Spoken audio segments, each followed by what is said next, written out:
고려시대 3대 건축, 예산의 자랑, 수덕사 대웅전.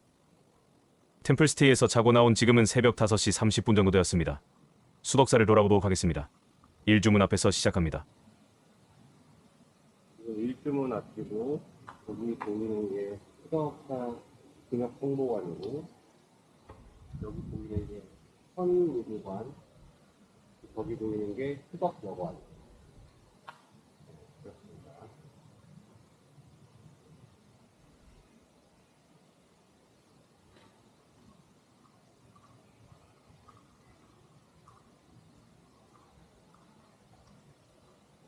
여기 커피도 파시나요? 수덕사 일주문입니다.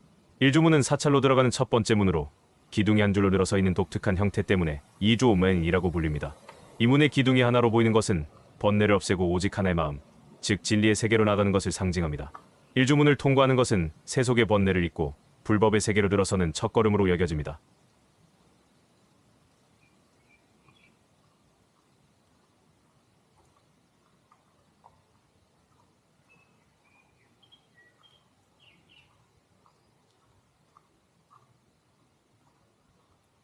지금 보이는 수덕여관은 이응고 선생 사덕지 충청남도 기념물 제103호로 지정되어 보존되고 있다.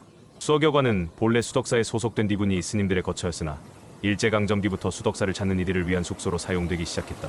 절자 형태의 단층 초가집으로 소박하면서도 정겨운 멋을 간직하고 있다.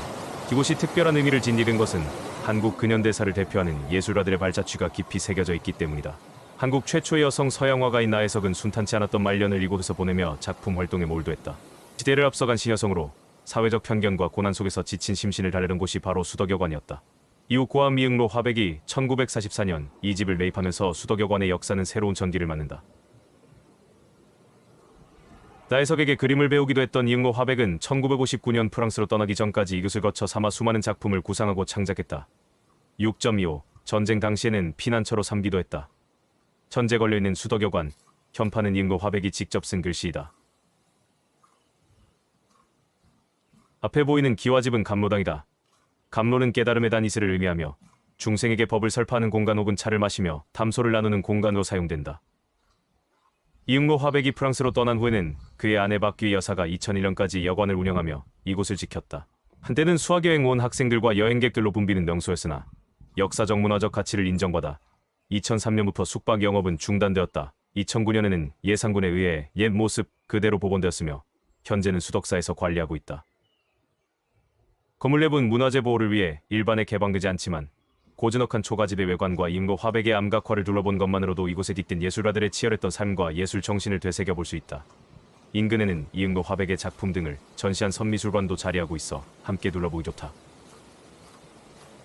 특히 여관 마당에 있는 바위에 새겨진 두 점의 암각화는 이응로 화백의 예술혼을 생생하게 느낄 수 있는 대표적인 데가 1967년 동백림 사건에 연루되어 옥고를 치른 뒤 심신을 추스르기 위해 이곳에 머물며 새긴 것으로 추상적인 문자 형태를 통해 삼라만상의 흥망성쇠를 표현한 작품이다.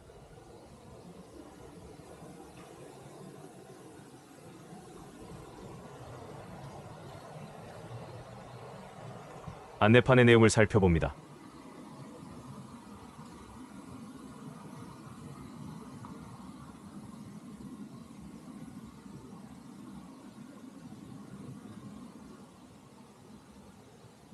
이응로 선생 사적지였습니다. 물소리도 듣기 좋고 꽃들도 이쁘네요.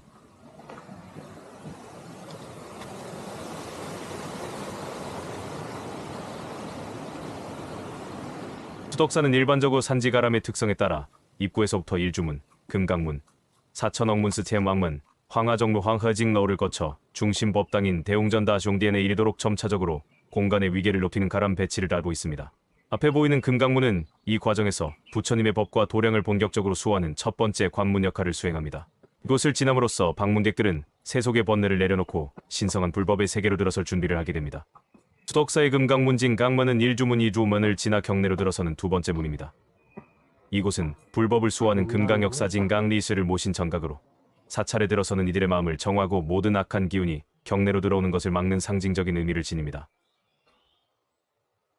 현재의 금강문은 국보인 대웅전처럼 오래된 고건축물은 아니며 현대에 들어 지어졌습니다. 금강문의 핵심은 좌우에 서서 불법을 수호하는 두 분의 금강 역사상입니다. 인왕상이라고도 불리는 이 상은 사찰의 문을 지키는 수문신장입니다. 왼편에 우주 만물의 시작을 알린 밀적 금강이 있고 오른편에 우주 만물의 끝을 의미하는 나라 연금강이 위치합니다. 이 두 금강 역사상은 경기도 무형문화재 제49호 목조각장인 한봉석 한성실 작가가 조성한 작품입니다. 우락부락한 근육질의 모습으로 표현되었지만 그 속에서 불법을 수호하는 굳건한 의지와 신성함이 믿겨지는 뛰어난 현대 불교 조각으로 평가받는다고 합니다. 지금 가고 있는 환희대는 비구니 스님들의 수행 암자입니다. 특히 한국 근대사의 대표적인 신여성이자 문인이었던 일업스님이 만년을 보내며 수행하다 입적한 곳으로 유명합니다. 환희대에는 관세음보살을 모신 원통보전이 있으며 입구에는 일업스님을 기리는 이비보타벌네 바오타이 세워져 있습니다. 환희대 환시다이라는 이름은 기쁨의 터전이라는 뜻으로 세속의 모든 번뇌를 여의고 수행을 통해 얻는 법열 발휘에, 즉 진정한 기쁨을 누린 장소임을 상징합니다.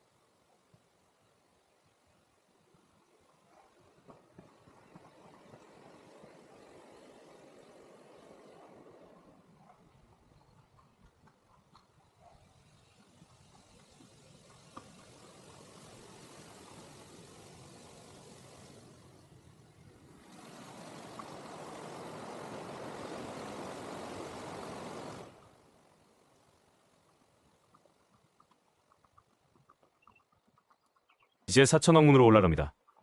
일주문과 금강문을 지나 경내의 중심 영역으로 들어서기던 만나는 세 번째 문입니다. 이곳은 불법을 수호하고 사찰을 외호화해호하는 네 분의 천왕태엠왕을 모신 전각으로 방문객으로 하여금 스스로의 마음을 살피고 모든 악기와 번뇌를 떨쳐내게 하는 신성한 공간입니다. 사천왕문은 사찰의 출입구에서 중심법당에 이른 과정에서 속계수지와 성역정의를 구분하는 중요한 역할을 합니다. 금강문에서 금강역사가 부천내법을 수호했다면 사천왕문에서는 사천왕이 공서남북 네 방향을 관장하며 부천내 세계, 즉 불국 토법어토를 더욱 적극적으로 지키는 역할을 합니다. 위험 있는 사천왕의 모습을 통해 방문객들은 마음을 경건히 하고 본격적인 사찰 경내로 들어설 준비를 갖추게 됩니다. 현재 수덕사의 사천왕문은 1971년에 건립된 현대 건축물입니다. 사천왕문의 핵심은 단연 네 방향을 지키는 사천왕상입니다. 시들은 고대 인도의 신이었으나 불교에 귀의하여 부처님과 불법을 수호하는 신장이 되었습니다. 수미산 중턱에서 각자의 방위를 지키며 인간의 선악을 관찰하고 수행자들을 돕는 역할을 합니다. 각 천왕은 보통 위험 있는 무장의 모습을 하고 있으며 발밑에는 인간의 번뇌와 악귀를 상징하는 마귀머고이를 밟고 서 있습니다. 쇠든 지물 치우를 통해 각 천왕을 구분할 수 있으며 그 지물에는 깊은 상징적 의미가 담겨 있습니다.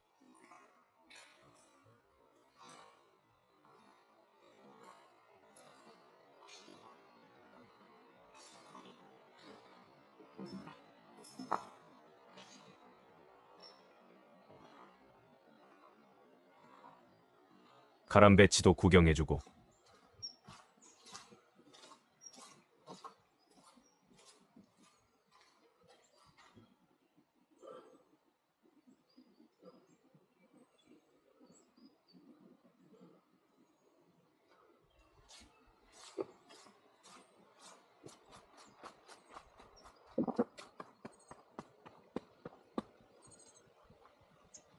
수덕사 7층 석탑은 20세기 한국 불교의 선찬을 중흥시킨 경어와 만공 두 선사의 유지를 받들어 건립되었습니다.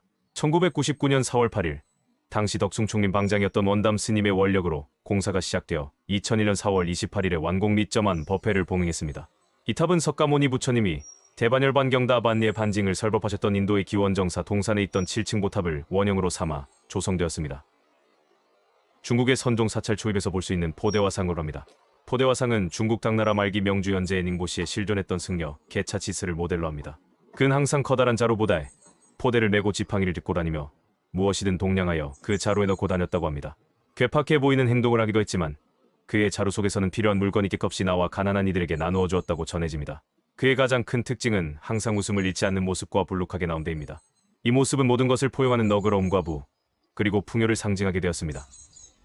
포대화상은 기륭화복이나 날씨를 정확히 예측하는 신통력도 지녔다고 알려져 있으며 사람들에게 미륵보살이 다시 나타났다는 말을 남기고 세상을 떠나 후세 사람들은 그를 미륵보살의 화신화션으로 여기게 되었습니다. 신도들은 이 상에 시주하면서 소원을 빕니다.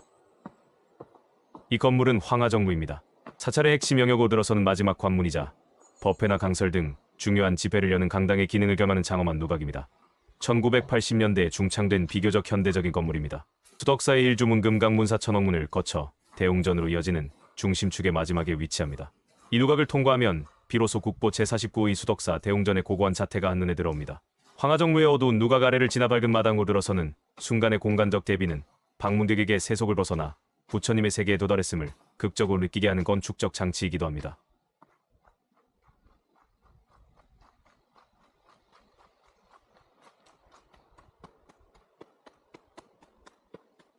비가 많이 와서 떠밀려 왔는지 계단에 가재가 있습니다. 너는 여기 있니?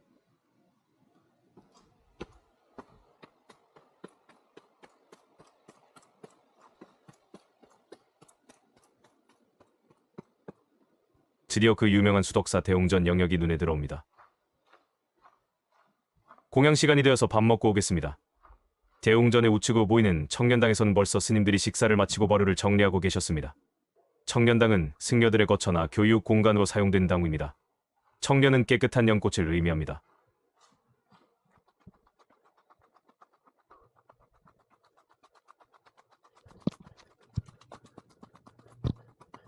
밥 잘 먹고 나왔습니다. 드디어 대웅전을 보러 갑니다. 먼저 3층 석탑 보러 갑니다. 충청남도 유형문화재로 지정되어 있습니다. 고려시대에 만들어진 석탑입니다. 높이는 약 4m이며 2층의 기단 위에 3층의 탑신을 올린 형태입니다. 전체적인 비례가 균형 잡혀 있으며 지붕 도로개성 내 귀퉁이가 살짝 끌려 있어 경쾌하고 안정감 있는 모습을 보여줍니다. 신라탑의 양식을 대세하면서도 기둥 모양의 조각우주, 수나 지붕 돌아침수 등에서 고려시대의 특징이 나타나는 중요한 석탑입니다. 수덕사 대웅전은 고려 충렬왕 34년 1308년에 건립된 것으로 추정되며 이는 현존하는 고려시대 목조 건축물 중 가장 오래된 것 중 하나라는 점에서 그 희귀성과 가치가 매우 높습니다. 몽골 침입과 같은 원리 속에서도 뛰어난 기술력으로 지어져 오늘날까지 그 모습을 유지하고 있다는 사실 자체가 경이롭습니다. 대웅전은 주심포 양식의 대표적인 건물로 평가됩니다. 주심포 양식은 기둥 위에만 공포공바오를 배치하는 방식으로 고려시대에 주로 사용되었던 건축 기법입니다. 수덕사 대웅전의 공포는 그 구성이 간결하면서도 견고하며 구조적인 아름다움과 조형적인 세련미를 동시에 보여줍니다. 특히 기둥 상부의 포작바오조은 곡선과 직선의 조화가 뛰어나며 짜임새 있는 결구 방식의 목조 건축의 기술적인 완벽함을 여실히 드러냅니다. 대웅전의 공포에서 고려시대 목조 건축의 절제미와 힘있는 비례감을 읽어낼 수 있습니다. 대웅전의 기둥은 하부에서 상부가 갈수록 점차 가늘어진 배열림 기법이 적용되어 있습니다. 이러한 배열림 기둥은 시각적인 안정감을 줄 뿐만 아니라 하중을 효과적으로 분산시켜 건물의 내구성을 높이는 기능적인 역할도 수행합니다. 또한 기둥의 적절한 간격과 높이 그리고 완만한 경사를 이루는 지붕선은 건물 전체에 고요하면서도 웅장한 인상을 부여합니다. 대웅전의 벽체는 창호로 이루어져 있으며 기둥과 벽체의 간격이 적절하여 건물 전체의 비례감이 뛰어납니다. 내부와 외부의 시선이 자연스럽게 이어지도록 설계되어 공간의 개방감을 확보하고 있습니다. 과거에는 창문이 있었던 곳이 현재 막혀있지만 이를 통해 내부와 외부의 관계에 대한 고민을 엿볼 수 있습니다. 대웅전은 주로 단단하고 내구성이 뛰어난 소나무를 사용하여 지어졌습니다. 목재를 주재료로 사용함으로써 자연 친화적인 건축 미학을 구현했으며 목재의 결이 살아있는 모습은 시간의 흐름과 자연의 일부로서의 건물을 느끼게 합니다. 수덕사 대웅전은 항아리보의 전형을 보여줍니다. 단면이 마치 항아리처럼 둥글고 부드럽게 휘어진 보수평 부재를 말해요. 고려 건축의 우아함을 대표하는 요소 중 하나죠. 소랍장도 고려시대의 건축의 특징입니다. 지붕마루 밑에서 샤자 모양으로 나무 부재를 서로 기대어 세우는 방식이에요. 지붕 구조를 튼튼하게 받쳐준 역할을 하죠. 탄장여도 사용됩니다. 기둥과 기둥을 연결하는 긴 수평 부재인 장여를 한 단으로 간결하게 사용한 것을 말해요. 초방은 도리 밑에서 보방향으로 끼워서 도리와 장여를 단단하게 고정하는 부재예요. 이것도 고려 건축에서 눈여겨볼 만한 특징이 합니다. 고려 사람들은 나무 부재 하나하나를 마치 예술품처럼 아주 섬세하게 다듬고 각 부재들을 정확하게 짜 맞추어서 건물 전체의 조화와 완성도를 높였어요. 이런 디테일에서 고려 건축의 높은 수준을 엿볼 수 있답니다. 수덕사 대웅전이 그 대표적인 작품입니다. 수덕사 대웅전을 감상하시겠습니다.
정해사딘 후이스에 올라가 보려고 길을 나섰습니다. 산내 암자이자 비고 스님들의 핵심 수행 도래입니다. 일반적인 사찰의 리본은 능인 선원으로 더 널리 알려져 있습니다.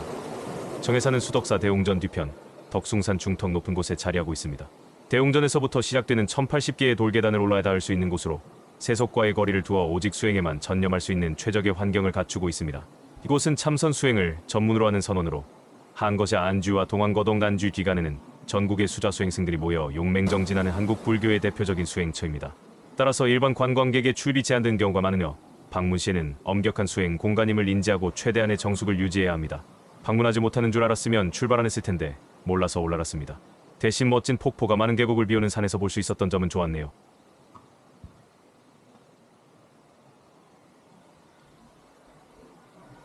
흐르는 물소리 너무 멋지지 않나요?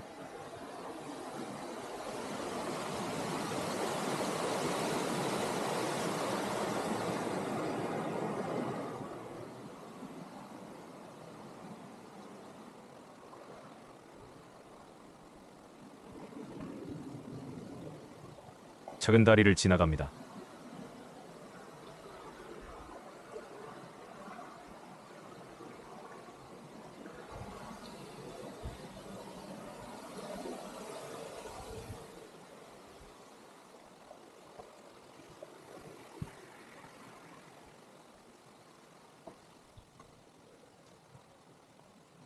지석불은 예산덕숭산 사면석불리 샨드 총샨스미엔실 보이며 1983년 예산군 봉산면 화전리에서 발견된 백제시대 유일의 사면 석불을 그대로 재현한 것이라고 한다.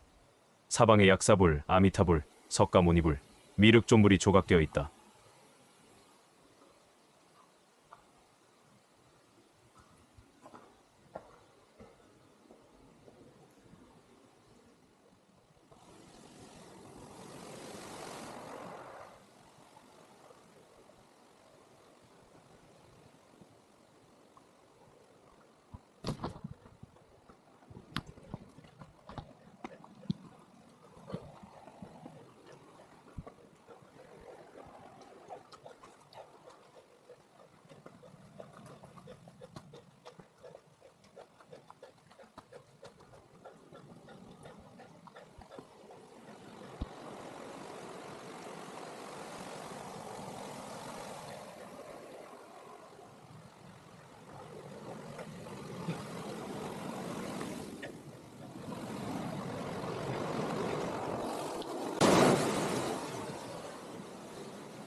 방금 수덕사의 뒤에 있는 남자인 정해사 올라가다가 멋진 풍광을 보다가 내려왔습니다.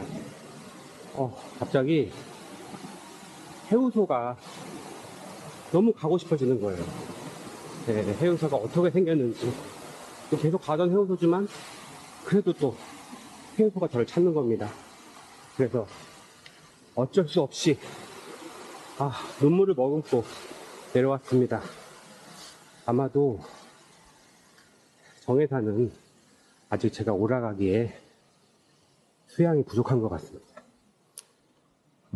운명을 받아들이고 언젠가 저의 수양이, 저의 덕이 더 차오르면 다시 정해사로 올라가는 걸로 하겠습니다. 제가 지금도 걸음이 되게 어기적하지 않습니까?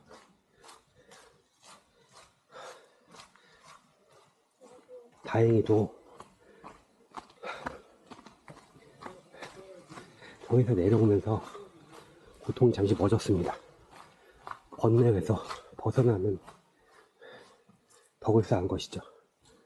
하지만 지금 템플스테이 와가니까 이제는 다시 해우소에 반가움으로 장이 요동치고 있습니다. 여기가 제 방이거든요.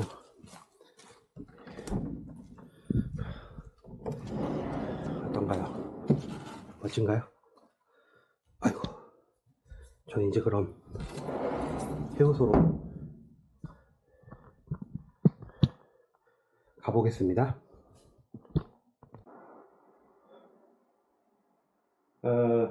여기 템플스테이거든요.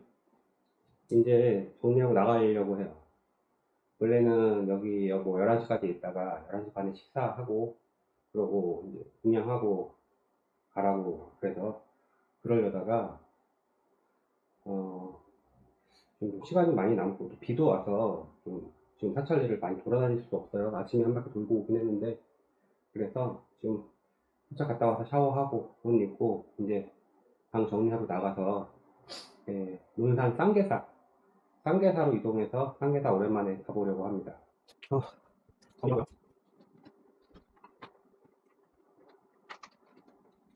맞습니다. 여기 템플스테이에서 오신 옷인데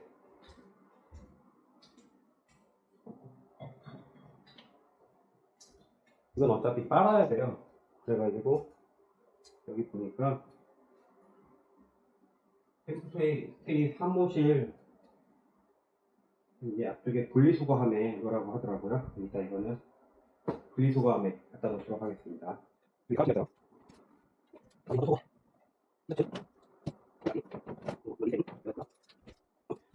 어제 투썸플레이스에서 커피 한 잔 사서 먹었는데 그것 때문에 잠이 일찍 안 오더라고요. 아침에 그 믹스커피 라이트로 해서 먹고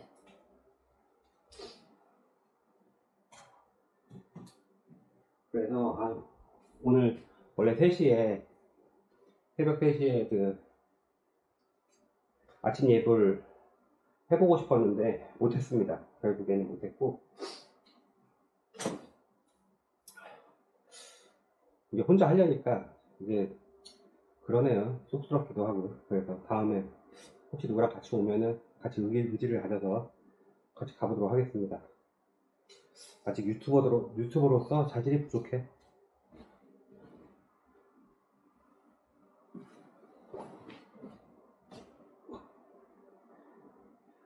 지금 에어컨도 틀고 선풍기도 틀었는데 제가 샤워를 해서 그런지 너무 더워요. 그래서 지금 땀을 뻘뻘 흘리고 있습니다.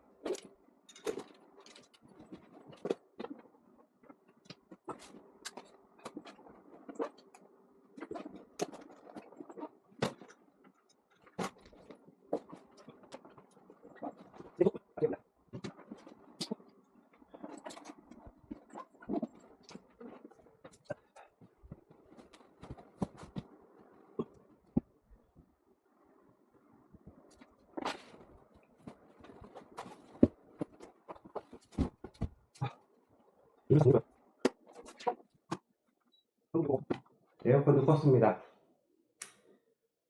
이제 정리가 다 끝난 것 같아요. 이제 쌍계사로 이동해 보겠습니다. 고고!